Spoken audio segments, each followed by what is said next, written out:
बहुत समय पहले की बात है। एक मठ में केंजी नाम का एक युवा शिष्य रहता था। केंजी का मन हमेशा अशांत रहता था।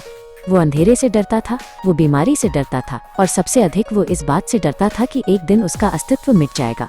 उसके लिए हर परछाई एक अनजाना खतरा थी। केंजी के गुरु शून्य उसकी इस घबराहट को समझते थे।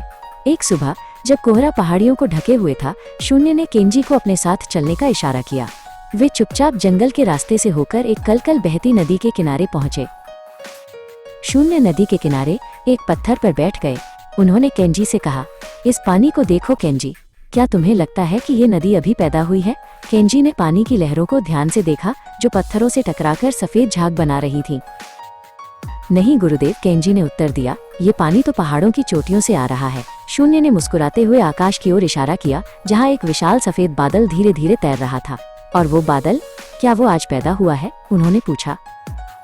केंजी कुछ कहता उससे पहले ही ठंडी हवा चली और रिमझिम बारिश होने लगी। केंजी ने अपनी आंखें बंद कर ली और बारिश की बूंदों को अपने चेहरे पर महसूस किया। उसे लगा जैसे आकाश धरती से बात कर रहा हो। शून्य ने अपने हाथों में एक लकड़ी का कटोरा लिया और उसमें बारिश का पानी इकट्ठा करने लगे। उन्होंने कहा, देखो केंजी, बादल मरा नहीं है, वो बारिश बन गया है। और बारिश मरती नहीं है, वो नदी बन जाती है। जो कभी पैदा ही नहीं हुआ, वो मर कैसे सकता है? केंजी सोच में पड़ गया। उसने पूछा, गुरुदेव, क्या हमारी आत्मा भी वैसी ही है? शून्य ने उसकी आंखों में गहराई से देखा और कहा, यदि तुम्हारी आत्मा कभी पैदा ही नहीं हुई तो वो कभी खत्म नहीं होगी। जो शाश्वत है उसे चोट कैसे लग सकती है? और अगर कुछ खोने को है ही नहीं तो डर किसका है?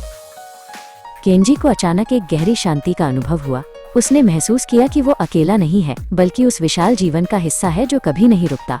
उसने एक पेड़ के नीचे बैठकर अपनी आंखें बंद कर लीं। अब उसके मन में कोई हलचल नहीं थी। जब केंजी ने अपनी आंखें खोली तो सूरज बादलों के पीछे से निकल रहा था। उसने एक रंगीन तितली को अपने पास के फूल पर बैठते देखा। उसे अब न तो अंधेरे से डर था और न ही भविष्य से। उसने गुरु शून्य के कंधे पर हाथ रखा और दोनों मुस्कुरा दिए। वे दोनों वापस मठ की ओर चल दिए। केंजी के कदम अब भारी नहीं बल्कि हल्के थे। उसने समझ लिया था कि जन्म और मृत्यु तो बस एक रूप से दूसरे रूप में बदलने का नाम है। जो वास्तव में है वो हमेशा रहेगा।